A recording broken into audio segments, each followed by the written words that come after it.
How to know a person. Explore powerful techniques to enhance your communication skills, making you more engaging and approachable. Discover valuable skills that are essential for fostering a better society. You'll learn who illuminators are and how to become one. Understand the qualities of people who light up conversations and how you can adopt these traits. Principles of excellent questions. Master the art of asking questions that lead to deeper, more meaningful interactions. A guide for hard talks. Learn strategies to navigate difficult conversations with grace and empathy. How the Paralympic Games Started. Gain insight into the inspiring origins of the Paralympic Games and their significance. Focus points. No one is an open book. Understand that everyone has layers and complexities that require patience and curiosity to uncover. Traits for memorable conversations. Discover the characteristics that make conversations impactful and unforgettable. The formula of empathy. Learn how to connect with others on a deeper level through genuine empathy. Do's and don'ts in communication. Get practical tips on effective communication, including common pitfalls to avoid. Hard talks made easier. Find out how to approach and manage difficult conversations to achieve positive outcomes. Focus point 1. No one is an open book. How often are people deeply involved in your story, ask you for more details, and finish your phrases? In other words, how often do you feel understood? If the answer is frequently, you are lucky. Yet, nothing is wrong with you if it occurs sometimes or rarely. In fact, it's a typical situation. According to a recent study, 54% of Americans feel that others don't understand them. Why does it happen? The reasons differ, but at the core of the problem lies the overestimation of one's communication abilities. Take, for instance, the experiment of a prominent researcher, William Ikes. After a discussion between strangers, he checked how much they understood correctly from it. It turned out to be 20% of the dialogue's content. Shockingly, when he did the same test with families, the results weren't far better, only 35%. Each person is a mystery we can resolve. Is it possible to stop an epidemic of misunderstanding? Sure, and the solution is to realize that social skills aren't inborn. People must consciously hone them. Join this masterclass to discover tips that will help you successfully deal even with hard talks, and become the person everyone wants to speak with. Focus point 2. Traits for memorable conversations. What do ideal communicators look like? Do they tell jokes that make everyone laugh or offer witty insights on various topics? Although these people will draw attention to themselves, they can't surpass illuminators who excel in a two-way exchange, truly listening and asking excellent questions. Everyone around them feels visible and valued. Bell Labs' executives can confirm it. Once, they noticed that some of their scientists were more successful than others despite having similar backgrounds and education. Managers observed their work routine and discovered a curious detail that united the innovative researchers. They all regularly dined with one engineer. As a true illuminator, the latter helped scientists clarify their ideas and inspired them to be more confident. We do not see things as they are, we see things as we are. Anais Nin, a writer. David Brooks. What are the main pointers for illuminators? Respect others. This feeling can't be faked, so nurturing it requires a particular attitude, not just skills. We should fully realize how unique everyone is, and how diverse the range of abilities and experiences one has. When we treat others as better than us in some aspects, we naturally will gaze at them with respect. A focus on viewpoint, not situation. Everyone sees the world differently. What one perceives as a simple mistake, another considers a disgrace. Thus, the task of a listener is to be patient and realize what makes the event crucial. And be curious. Coming up with questions might be daunting if we aren't interested in the subject. Hence, how can we foster an inquiring mind? Here is a recipe from British author Zadie Smith. As a child, she regularly visited her friends' homes and wondered what beliefs, habits, and character traits she would have if she grew up there. A look beyond labels. when Dr. Ludwig Guttmann started working at a British hospital during World War II. Injured soldiers were kept passive with sedatives. He decided to change it by reducing the pills and throwing his patients a ball instead, prompting them to move. Guttmann was the first who saw the best men in soldiers, not just patients. The competitions he initiated in this hospital soon inspired the Paralympic Games. The greatest art is guiding others to answer, not serving it on a silver platter. Focus point 3. The formula of empathy. How can we become illuminators? The key is to train our empathy skills, which comprise 3 vital elements. Identifying one's emotions, deducing what caused these feelings, caring about others. In the latter case, focusing on others' needs is crucial. Take thanking a gifter for presents as an example. Instead of explaining how we will use gifts, we can concentrate on how nice it was of them to remember our hobbies or preferences. The definition of support depends on the person. Some need just kind words, while others expect actions. Brooks offers a few ways to improve empathy skills. Observing, focusing on others' gestures and intonations, we become better at recognizing these signs. Reading, it allows us to metaphorically get into one's mind and learn more about feelings, beliefs, and defensive models. However, not all books are equally effective for this purpose. For instance, memoirs or stories with complex characters will help us more than thrillers or other genres that concentrate on the plot. Learning about emotions, differentiating feelings may be more complicated than it seems. So, applying some classifications, such as mark brackets, will simplify this process. Another pivotal way to boost empathy skills is to consider the life tasks people face to discover their motivation and goals. Here are just some of them. The imperial task, asserting oneself, showing what one is capable of and impressing others, becomes a top priority.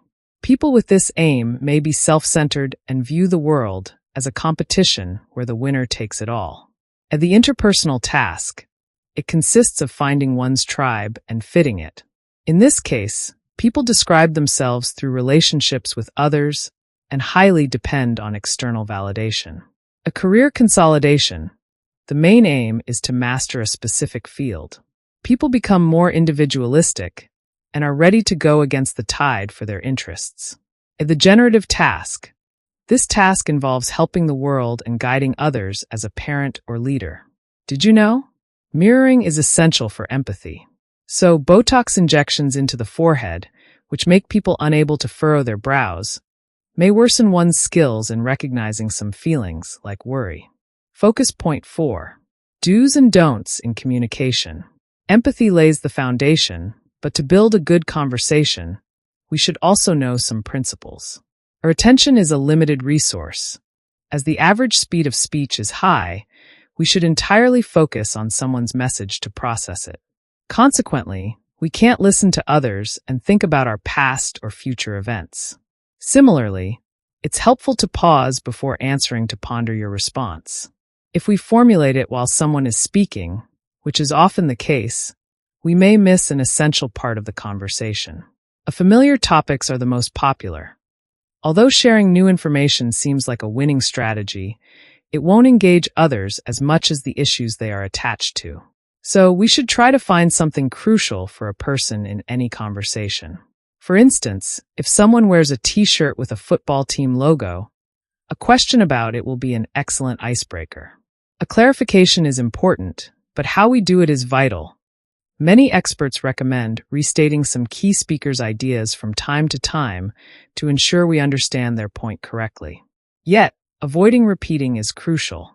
For example, we can summarize the passage of speech or double-check whether we get one's attitude toward the event right.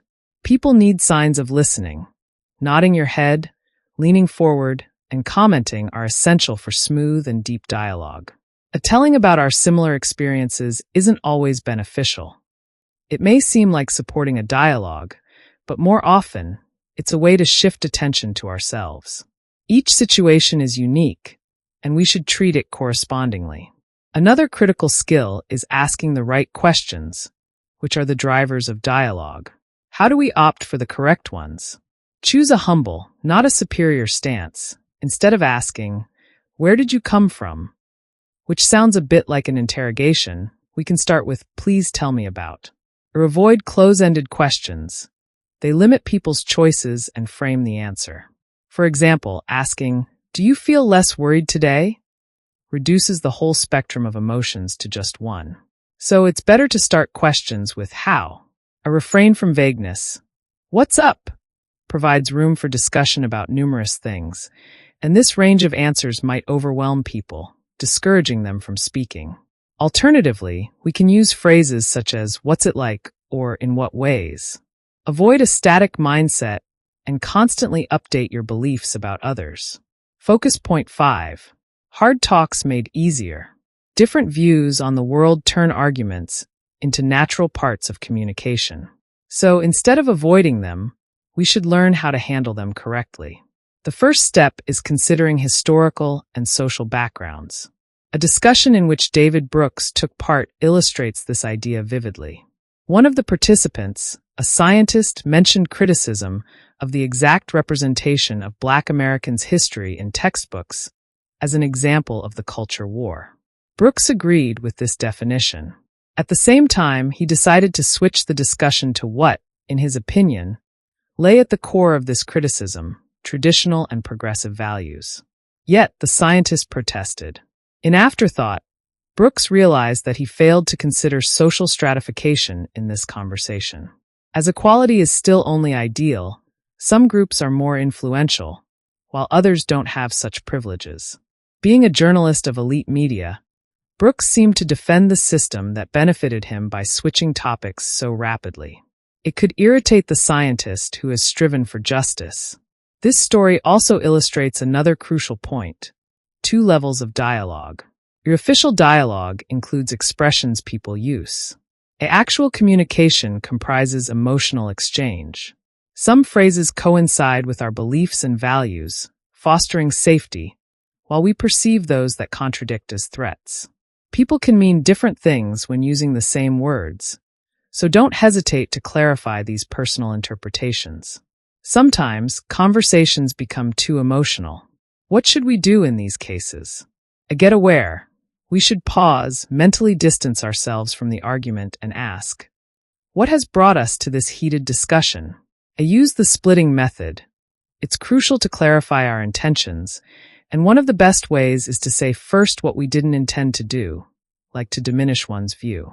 Afterward, we can say what we want to achieve. Find a point of agreement. Focusing on a common aim, like analyzing culture wars or doing justice, helps return to constructive dialogue. Reframe disagreement as a chance for growth. We can strengthen relationships by drawing lessons from arguments. The person who is lower in any power structure than you are has a greater awareness of the situation than you do. David Brooks. Focus point 6. Ripple effects of not feeling heard. Being deeply seen is vital for many life aspects, not only personal relationships. Take, for instance, work engagement, which is closely related to whether superiors value or ignore their subordinates. A Mark Brackett study proves that if managers have high emotional intelligence, their employees are motivated most of the time.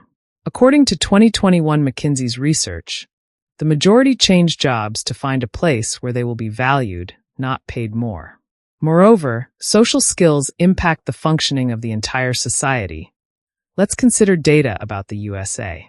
In the last 30 years, the number of people without close friends has increased 4 times. Young adolescents are an especially vulnerable category.